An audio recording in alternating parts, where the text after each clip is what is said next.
Okay, lots of pickup. Straight through 1900 revs. She lurches up onto the plane and we're straight at 23 knots. SOG, now we're at 24, 1,970 RPM, giving us now 25. I don't even need to go that fast. I actually wanted to just test the boat at a slightly slower speed first, and we'll do the faster stuff on the way home.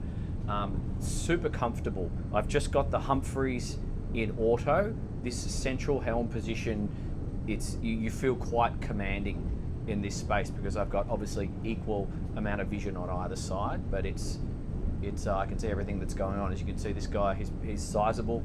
I've got really good viz on the overtake. If you need to look immediately behind you, you do lose a little bit of viz on that corner and that corner. So looking for traffic aft, I think I would involve my aft-facing camera just as another backup, but I've got enough viz through the windows to make it safe.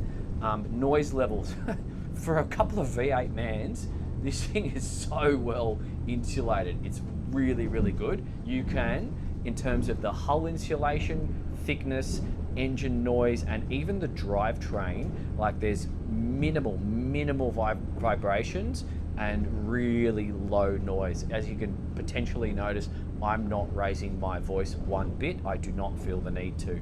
So just carrying through that speed at 23 knots, I might even back it off to 20 and just have a little feel, but we're consuming 145 litres per motor.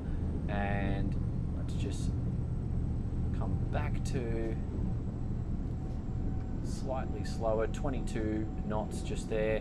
We're consuming 100 and about, call it 115 per motor at that speed. The Humphreys are doing their thing. They're about 70% down right now. Let's just increase that speed a little bit more because I want to get in front of these charter cats before they re-enter the channel whilst they're in the shallow water. Coming around. Yeah, for a 70-foot boat, I've got a lot of control.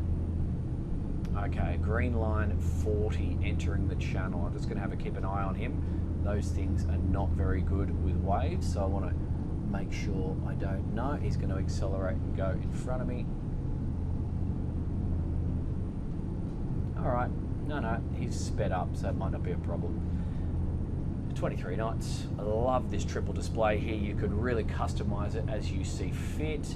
The big screens for a boat like this, you might have multiple displays. Like I've got the engine room camera, I've got the aft camera, we've got the sonar depth finder, and this is a really detailed one. This could be a forward-facing sonar as well. Oh, just watching the skis. I think someone's fallen off his jet ski. Okay, I'm just gonna have to watch those guys. They're playing in the wake of powerboats. Nope, he's good, he's safe, but I'm gonna have to watch him. I don't want him falling off his ski in front of me. He's jumping the waves. Okay, and he's gonna cross my bow. Of course he is. That's great. Good on you, mate. It's all right. He's so dangerous. All right, at least he's out of my chopping range, and he's coming for my waves. That's okay. You go behind me. That's fine. So in a couple 100 meters, we come off the plane. What I'm going to do in the other direction, we are going to wind the boat up to full speed, and then we'll do some displacement speeds at the end. Checking for traffic, no one overtaking me, no one behind me. Check on the camera, all good. I haven't adjusted the seat to my little short leg height because I kind of like the extra viz, even though I've got plenty good viz. I like being a little bit higher on this boat, so I've decided to leave it where it is. Coming off the plane, let those waves dissipate. Got a little kid in the beach just here. I'm going to give him some surf waves in a second, and I've got a boat coming other direction on the wrong side of the channel, so I'm just going to maintain my course, and I've got another boat on the right side of the channel, so I'll just go straight, let them pass me. Once they're clear, looking behind me for traffic, I'll then cut into a turn to port, and I might even do some reverse thrust just to keep myself on the center line as the tide has gone out a little bit, so I've got a bit less channel to play with. Okay, and we'll just cut right back off on our swell here, little merry fish as you know. this guy here on the left, little bow rider, doesn't want any waves because he would bury his nose. Now that is one thing about having a big vessel like this, you do need to be acutely aware of those around you. Okay. Checking my swing room, checking for traffic. Okay, starboard and forward. And now I'm going to give some port reverse, center the rudders. Okay, good. A little bit more reverse. She really kicks around. God, this thing's an easy boat to maneuver for 70 feet. Okay, I'm gonna have to wait for these guys. So I'll just stand by, wait for a clear run, and then we're gonna put our foot on the gas. Okay.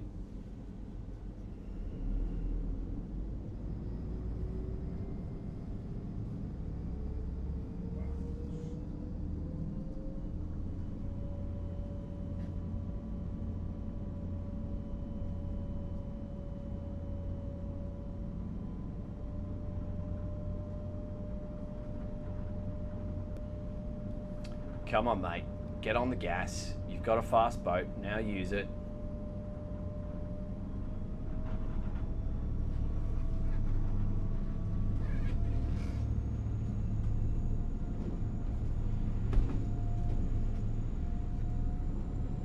All right, here's our opportunity, guys.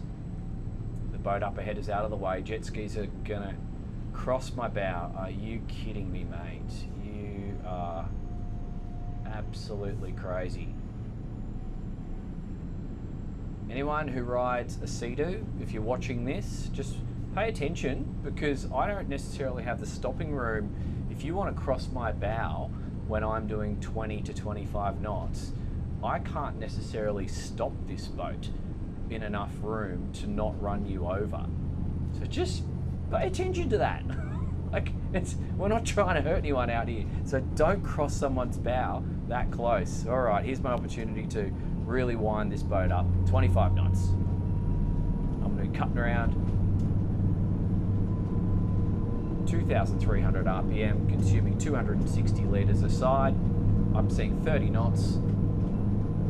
Getting to wide open throttle, 2,380 RPM. I can see 31.3 knots. We've got a mixture of tidal conditions here. Got a jet ski closing in on my bow. I'm going to be cutting around to port in a second. 31.4, consuming 255 a side. God, this thing's nice to drive. Nice heel angle. Vertical pillar, not too bad in terms of loss of visibility. You can still maneuver your body back and forth for good sight lines. I'm seeing 31 knots now. We're crossing the tidal zone. We're going to have to come off the plane in any second. And there goes our opportunity, because we've got some more traffic pulling a torpedo-like structure behind the SeaWorld boat. Don't know what that is. Very interesting. Okay, so we'll go from here straight out to the bar. Check for traffic. Am I clear to port? Yes. All right, just wait for this Sea Ray to cross my bow. His single stern drive sports cruiser coming in. Actually, I can just start turning. I'll turn on the spot.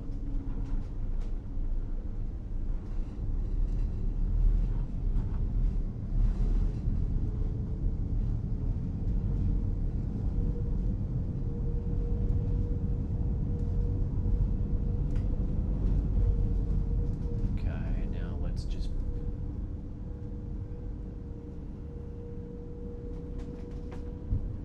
make our way out to the bar. I don't know if this is going to be possible today, guys, because crossing over, we actually identified some breaking surf waves at the end of the bar. And I'm just going to creep up there now for another look, but I'm not in the business of running brand new boats through breaking stand-up waves at the bar. And I'm looking out there right now and I can see it's blowing southerly today, so we've had a change of conditions when compared to yesterday. Yeah, look at that. There's breaking waves across the entire bar, and I'm looking up at the waves. I'm not that's not a wise choice. I'm not an idiot when it comes to testing other people's boats. I do like to run boats through the ocean, but I also think we should make sensible decisions. And if there's white water across the entire bar, like we can see right now, I don't think that's a wise decision to take the boat out in the ocean just to try and prove something. So I think what we will do is resort to testing this boat completely in the broadwater today until I can find conditions for a safe exit, because you shouldn't be exiting if the bar's completely closed out with breaking water either. That's dumb. I know many of you are probably seeing videos on your TikTok or your Instagram at places like Haulover Inlet, but yeah, I mean, I don't think that's wise. I don't want to encourage that. That's kind of not conducive to a relaxing, fun experience with your family on a boat, trying to punch through stand-up breaking waves. So I'm going to make the call right now. That's not happening today. We're going to resort to cruising back in on the inside passage in the broadwater. Yeah, look at that. More breaking waves. Right where we want to go. So that's a no-go. That happens sometimes, guys. Sorry I couldn't give you the ocean experience today, but we will do it another day, and we'll get back inside and see what else we can do with this boat. Okay, so whilst the plan has changed and we're not going out in the ocean, we can talk to you about, for some of you who will have the need to go slow and far, I suspect some of you are going to drive a boat like this to New Zealand, obviously on a delivery trip, because you'll take delivery here and drive it over there, and you'll want to go slow. So idle forward at 6 knots, just idle speed forward, a little bit over 6 knots. We are in a tidal zone, so it could be slightly inaccurate, but that's giving us a total fuel flow of 14 litres per hour, okay? If you just bump that up to 8 knots, let's just go, so that was at about 650 RPM, and it's so smooth and quiet, this boat. It's really, really nice. We're at 800 RPM now, coming through 7 knots. I can see a total fuel flow of 30 litres, and if we just get that to 8 knots, let's get up to sort of 850.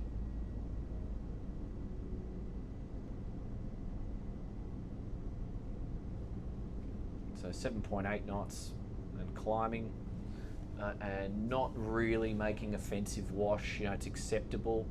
And here we go, there's 8 knots at about 870 RPM. Total fuel flow, 35 litres.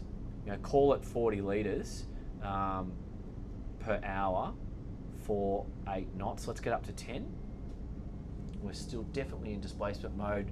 Waves, they are noticeable now. You're not going to go through a no wash zone at this speed. 8.5 knots. Let's just climb through that. 1000 RPM. The Humphreys are not doing much in the way of intercepting at the moment. They've only got about 1/3 or a quarter tab down. 8.8 knots. I'm seeing a fuel flow all the way up to 73 now. It's a bit of a difference from 8. And let's just get to 10.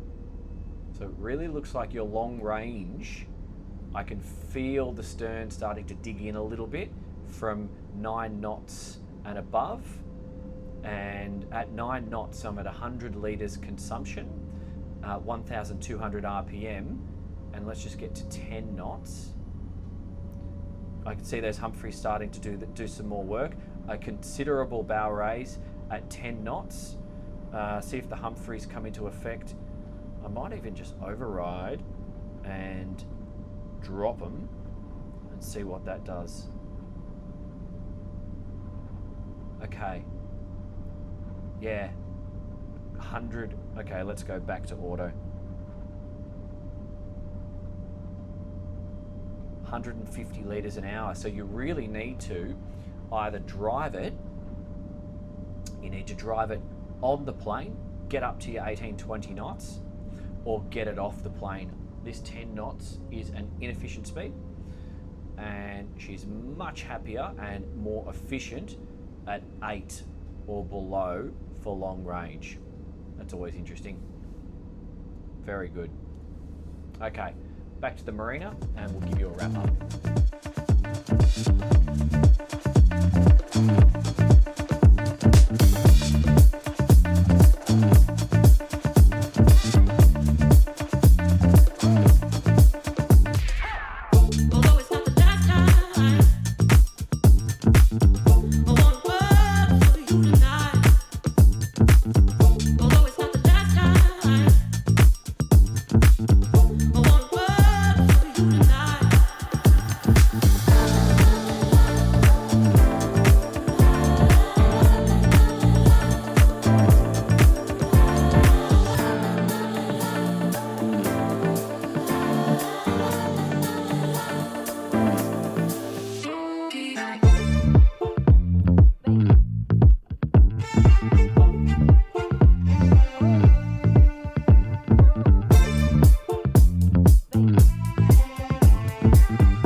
I'm just doing a very gentle input on side push there and a little bit of oscillation on the joystick to hold that thing, to hold this boat parallel with the dock, and that is actually really easy.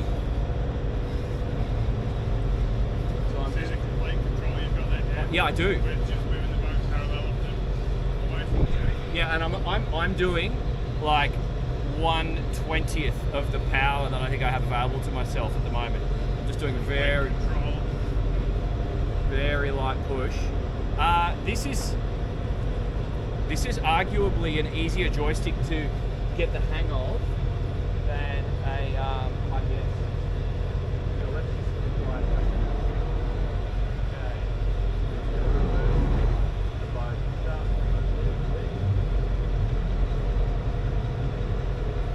Okay, so the gearbox really engages very gently. This is not like some sports boats. I've got traffic just coming to starboard, so I'm just going to stop the boat, and I've got a little bit of wind blowing me onto the dock. Wow, that's smooth. Holy moly. That's really smooth. I'm just doing a tiny little bit of forward push on the joystick right now. Now I'm going to do a little bit of side push to allow for the wind, which is blowing me from starboard to port. I'm going to wait for that traffic to cross my bow. He's out of my line of sight right now, so I'll wait until I see him pass the bow and cross me to port. Okay, so this is what I've just learned. Unlike some of the older, say, Sunseeker Predators or any of the Sunseekers that I've driven before that are big shaft drive diesel boats, and you engage gear, with some of those boats, as soon as you engage gear, you are lurching forward with the power of the shaft drive, and you're doing 7 knots in about like 3 seconds flat. And it's fine if you are capable of controlling your boat, but that it's also very unnerving to anyone who hasn't perhaps driven a boat before. This is way smoother. I should probably swap to the other station, or if you get a line of sight out to starboard. Okay, so I'll just start driving out the channel.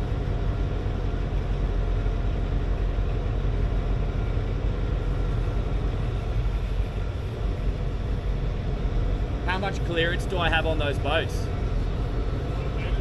Okay, lovely. So I'm going to start gently adjusting my angle.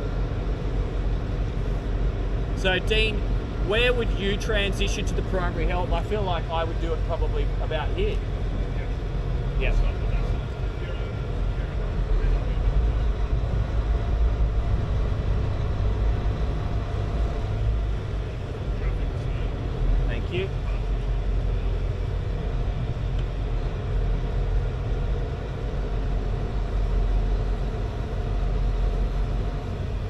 is finger touch control. It's so great for marina operations, this. Oh my God, I'm just amazed. All right, guys, sorry we couldn't get you out in the ocean today, but well, these are not my boats and I'm not prepared to take unnecessary risks, and nor should you. So it is what it is, but I hope you found that useful. I hope you learnt something, and I hope at least advanced your boat search needs a little bit, because that's what we're trying to do with this channel. I'm going to sit over here and let you enjoy this beautiful background, and I think the rain's coming tomorrow, so this might stall our boat testing for a couple of days. But I got my notes: performance, feedback, quality, and competition for those of you who want to have an understanding of some other boats that could be in this range. Around the dock, this is probably one of the easiest Rivieras to maneuver around the dock. That was incredible. I do enjoy the DPS with the Volvos, and there's a lot of technology there. If you're not used to driving a sizable vessel, makes your life very, very easy. However, if you've driven a few boats and if you're used to shaft drives, you're gonna love this. That twin disc gearbox and the ease of which this thing accelerates and decelerates makes her very predictable around the dock. So I like it a lot. Offshore, well, we didn't get to do that, so I can't really talk from experience. Inshore, she's got plenty of pickup. She feels like a smaller boat when you're accelerating, because she you know, you get a little bit of kick in the seats, so to speak.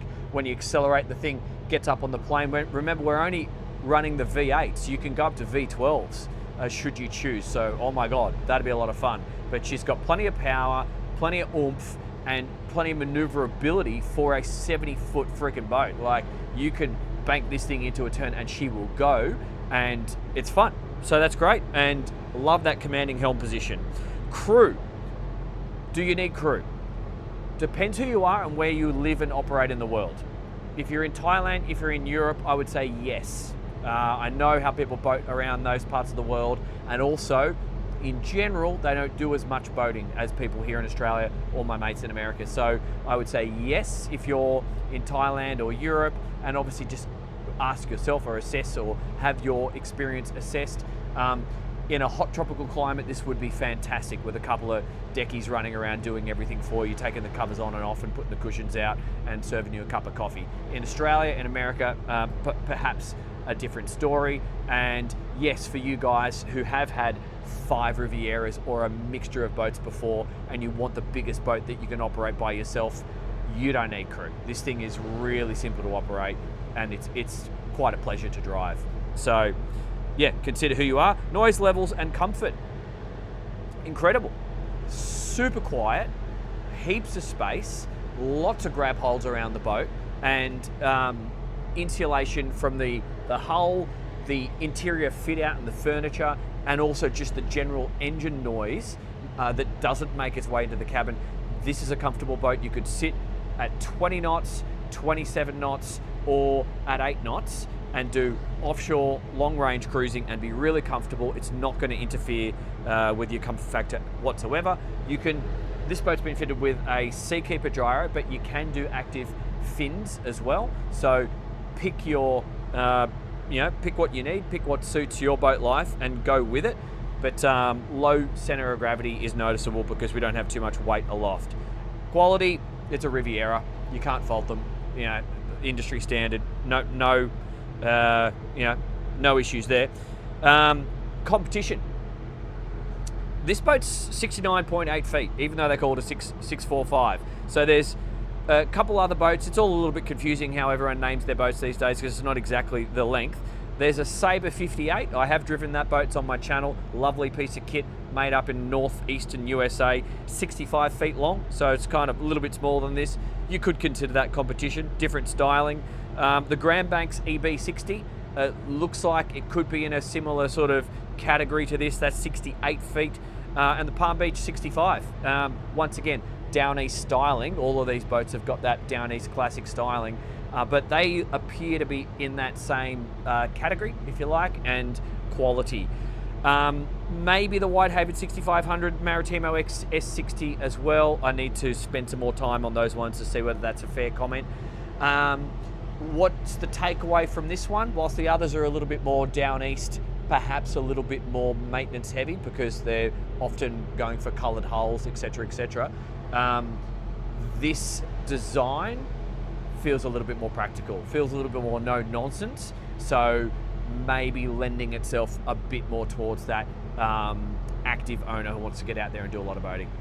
So that's it. Come to you from not so sunny now, Queensland, but I'm sure it will be in a couple of days.